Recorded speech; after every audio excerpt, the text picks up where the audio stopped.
ito ng Ligudon Esperanza Sultan Kudarat. Iglang mo na agdaw, diya sa Manua Esperanza Sultan Kudarat, duwan sa Manua, iningadana ni Godet. Mudo, dito at kumilangan sa mudo tao. Noong unang panahon sa bayan ng Esperanza Sultan Kudarat, may isang lugar na tinatawag na Ligodet. Ito ay isang mayaman at luntiang lupain.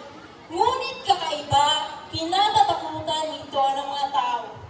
Ang amok sa Lucas Mikagi, diya sa pusat kataunan ni Godet, duwan na mugpa o ay lugay na naginong diya kataunan.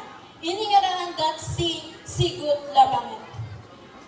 At ikagiyanda, duwan sa hati dito, tigsa o ay duwan mas sa kabagan hati unto. Dana sa kabatao di, at iwanan sa mga tao o ay hindi doon diya mugpa, mukit o ay gumabak diya manuwati Godet. Ayon sa mga matatanda, sa gitna ng kagubatan ng Ligodon, ay naninirahan ng isang nilalang o taong matagal nang nagtatago sa kadiliman na nagngangalang Sigut Labangan. Sinasabing siya ay may kakaibang lakas at nagtataglay ng sumpa. Dahil dito, iniiwasan ng mga tao ang Ligodon at walang gustong tumira, dumaan o magtanim doon. Mukit sa palay, di sa kisang nagbitilan sa dota, dang lumuwa. Nagkadana ng tanang gatakan o waywayang inuman. Akay di ba agpasuda, doon na dumang mga bata, unong katiket, o way agtapay, tanggan sa totoo ng muhay ko din. Lumipas ng mga taon, unti-unting naghirap ang mamamayan sa karating na baryo. Nawalan sila ng lupang matamnan at tubig na maiinom. Ngunit sa kabila ng takot, may ilan sa kanila mga puno ng pag-asa ang nagpasyang harapin ang katotohanan sa Ligodon. Inunawa ni Dato Sigataw, sa baan ng baw dato, indak itod sapa. Ugad gugol sa kapuso, awa indak kasabanay diya manuwa. Inuwit isang kabayaw, away sipa. May gangay da, inudan aming siyahan di sa tao kasuwa sa amo.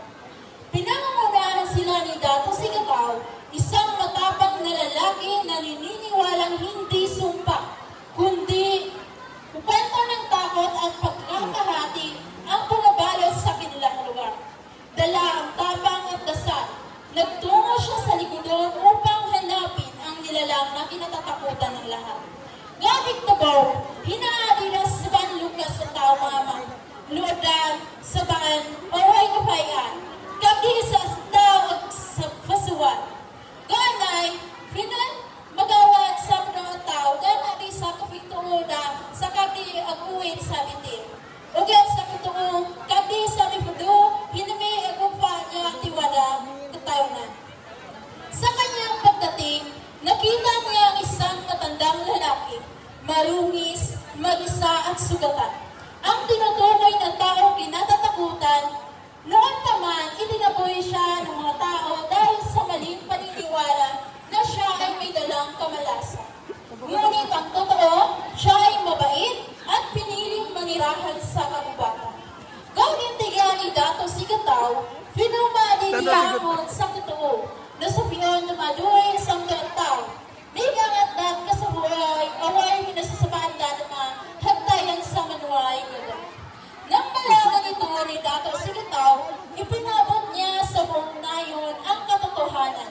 Muling nagtipon ang mga tao, humingi ng tawad at nagsama-sama upang linisin at buhayin ang Ligodon.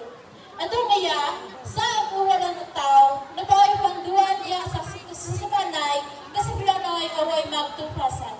Mula noon, ang dating iniiwasan at kinakatatakutang Ligodon ay naging simbolo ng pag-asa, kapatawaran at bagong pag-asa. Umanpay, nagbayaan sa Kastipanoy, aling napanamdaman sa Madaukit, kasabanay. Pwedong diya sa kasabanay, andong diya sa kasapiyaw away nagtubaw sa lahat. Kapiyaw lang diya ang muhay ko na hindi kukin.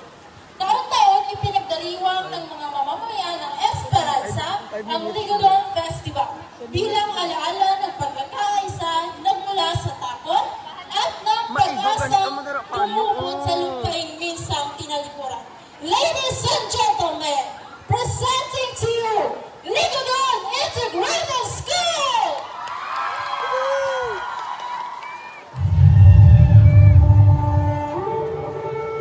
ta jaman.